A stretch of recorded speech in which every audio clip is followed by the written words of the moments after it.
Hi, good morning. It's Natalie Blank here from SOULLL, Seers of Universal Life Lessons Love. Now, today we're going to be talking about what affects the healing journey. And spiritual load. So I spoke a little bit in previous videos about spiritual load. And it's quite interesting because when I started receiving this information, it was quite interesting because oftentimes I was thinking of spiritual load as a negative thing, and it was only when I really started thinking about it that I recognized that spiritual load can be positive as well. So spiritual load is a term to describe how we pick up experiences that we will face during our afterlife healing journey. There can be the negative, and they can be neutral, and they can be positive. It's a matter of how we make our choices and what those choices mean that we take with us. So basically, every time you're kind to somebody, you'll get to relive that. You'll be reliving that kindness. And that kindness is the positive spiritual load that you'll experience. If you're nasty, then your spiritual load will be negative, because you'll be reliving that person's experience of your interaction. So each time you have an interaction with somebody, it's about finding a positive way to move forward. Now, that doesn't mean you have to take crap from anybody, excuse my language. It doesn't mean you have to take on other people's negative expectations of you to keep them happy. It means that how you communicate that is important. So don't feel like you have to just take on other people's negativity. You can step back and go, actually, no, this is not what I want in my life. I don't want to be interacting in this way, and I don't want to be dealing with you in this way. We need to change the way we interact. So it can be used, spiritual load is a term that can be used to describe face-to-face interactions, because everything we do has spiritual load. But for me, it's also come to mean those distant things that I've spoken about in the past. So there are certain things that we don't have an ability to control how it's done. So, for instance, denim. Denim is an interesting fabric because it's incredibly hard wearing. It's made of cotton. It seems like something that should be environmentally okay, because even though cotton uses up a lot of water, it's a natural product, it degrades, all of those things. However, the process for making denim is really not good for the environment. So there are rivers in third world parts of the country where they make denim that the whole river is stained blue because of the chemicals. So that's not so positive. When I discovered that, I decided, yes, I will continue to wear the jeans that I currently own, but that I'm not going to buy denim anymore unless I can find denim that is specifically sourced in a way that is produced ethically. That's a choice I have made for myself. It was a very big choice because I love denim. Anybody who knows me knows that I'm usually in denim, although this year is the first year I've stopped wearing denim. I still have a pair of denim jeans that I'll wear in winter, but that's something that I'm stepping back from. Plastics. So we use a lot of plastics in our world. Okay, so sorry, I missed the denim. So what we will relive as part of our afterlife experience, our healing journey when it comes to the denim, is some of what the animals whose environment has been poisoned have experienced, some of the people who live in the area and what they've experienced due to the change in their environment, and things like that.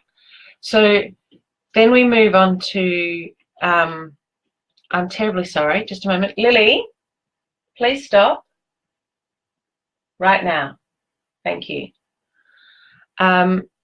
If we look at plastics and our use of plastics, I'm sorry about that. My daughter would like to come in, but that's not appropriate to me. Anyway, so when it comes to plastics, we use a lot of plastics and we often don't think about the environmental impact even after we've used it. So it's not just what happens before we use it, it's also what happens after we use it that can have spiritual load. So if we're using a lot of plastics and then we're disposing of them irresponsibly, so we're throwing them in the ocean, for instance, or they're making their way to the ocean somehow, we will then relive some part of the lives of those that are affected by that plastic. So say a turtle comes, we let off a balloon and off it floats and we think that's the end of it, it's gone, goes into the ocean, and a turtle sees it and thinks, oh, that's a jellyfish, I'm going to eat that, which is known to happen.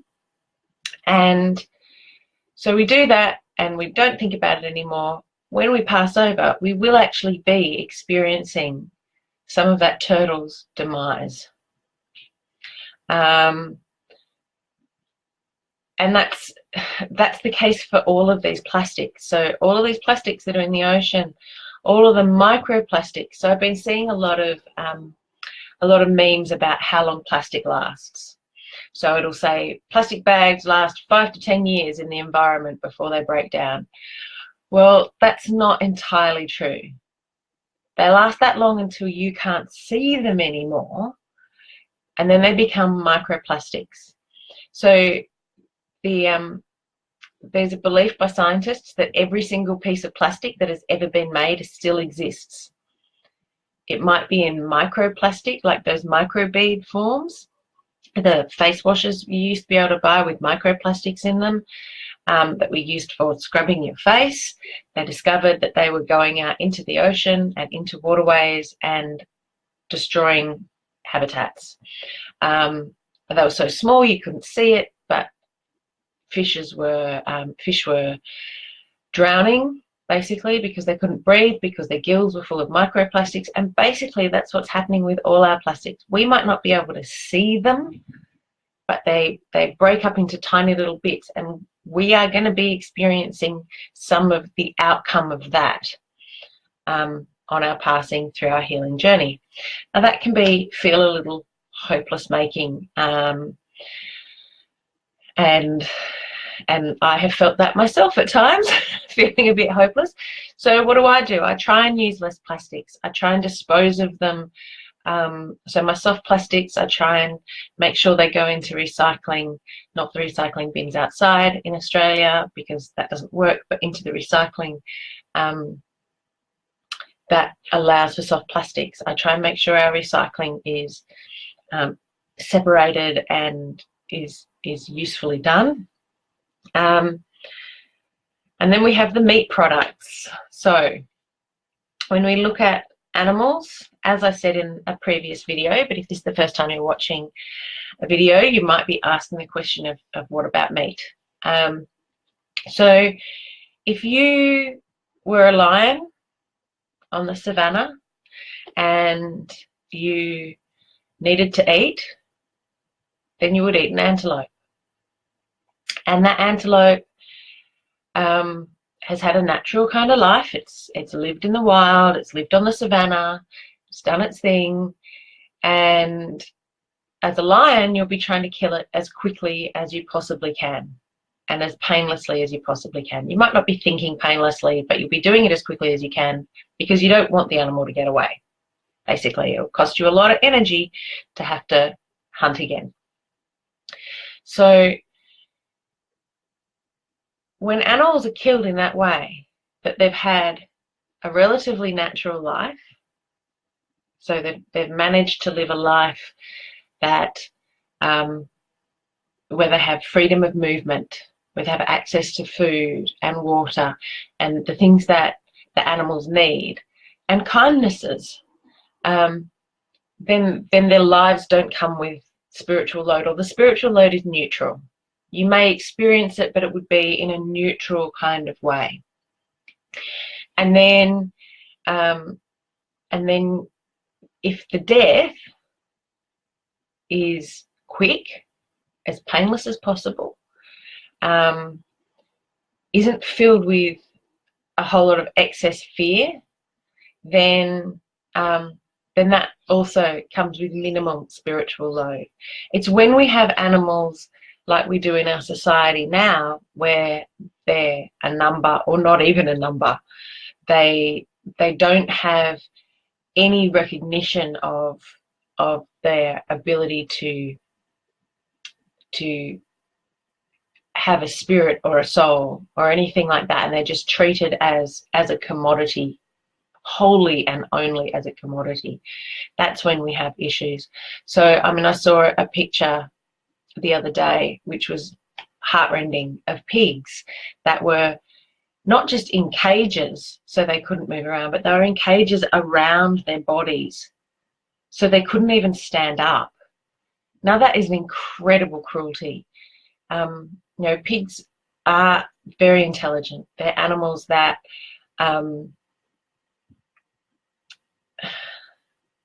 that feel real fear, that are they're just really smart little creatures. And yes, they're like wallowing in the mud, but that doesn't make them horrible things. And so to treat an animal in that way is really, really awful. And so when we treat animals in that way, in whatever field we're dealing with, it's a pretty cruel way to do things. So we need to find ways to change our farming practices. And I'm not saying, as I said in the video before, I'm not saying we all need to become vegetarian, but it's a matter of choosing to buy ethically sourced, ethically grown, ethically slaughtered meat. Okay, so if you're not doing that, then you will have the spiritual load of those animals' lives and their deaths when you pass over, is my belief. There's also the thing of choices to do with business and choices to do with political choices, basically. So in Australia, we have an issue of with a mining company in Queensland at the moment. Now, the mining company in Queensland really wants to do its thing, but the potential environmental ramifications of that are really bad. So it will come out onto the Great Barrier Reef, which has potential to get destroyed by it. You know, local people, their waterways will be damaged. A whole lot of issues, and government has chosen to let it go ahead, or it is still kind of in debate from what I understand, but they want to let it go ahead because the mining companies are potentially giving throwbacks and kickbacks. And so if you're a politician and you're accepting kickbacks, say in America from the NRA, so that you will keep guns in people's hands, is another instance that's a bit controversial, then you're going to have the spiritual load of that. So, for instance, those politicians in America who take kickbacks from NRA, even though they might think that gun control is a positive thing, but they don't act on it because they've taken money from the NRA, those politicians are going to have the spiritual load of the activities of other people that have to do with guns.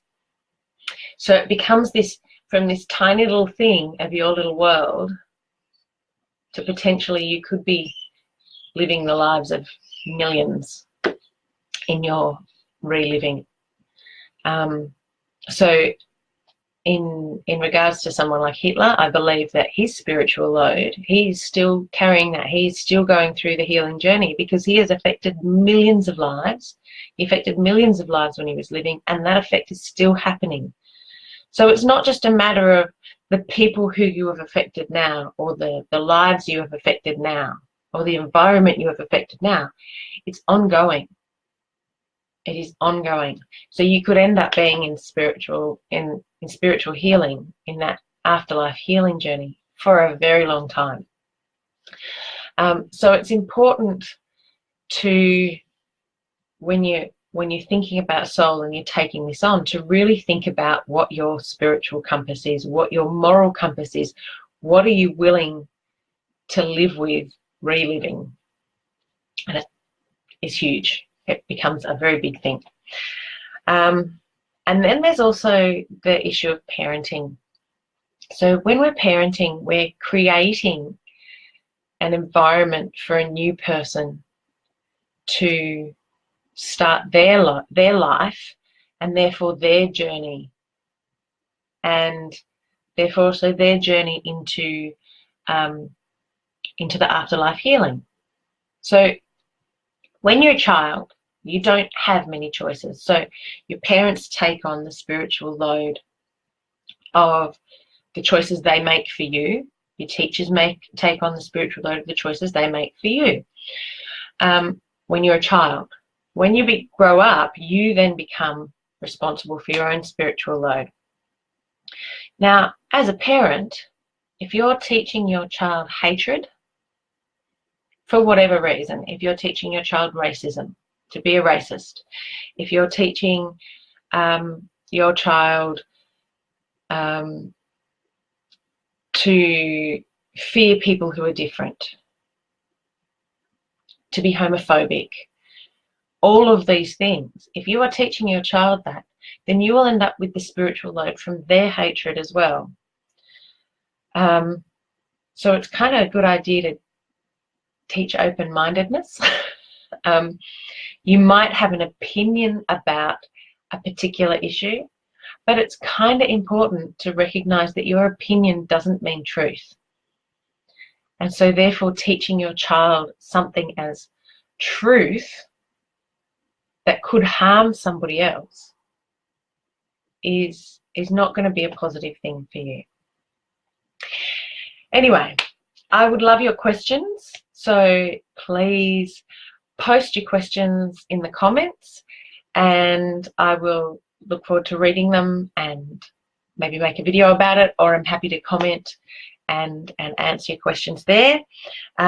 If you find something important in this and you know people who will, then share it, or just share it anyway. I'd love it if you share it. And I will be putting these videos also on my website, natalieblank.com.au, so you can find that under the Soul tab. And I'm going to finish with be the seer in your own life. See you later. Bye.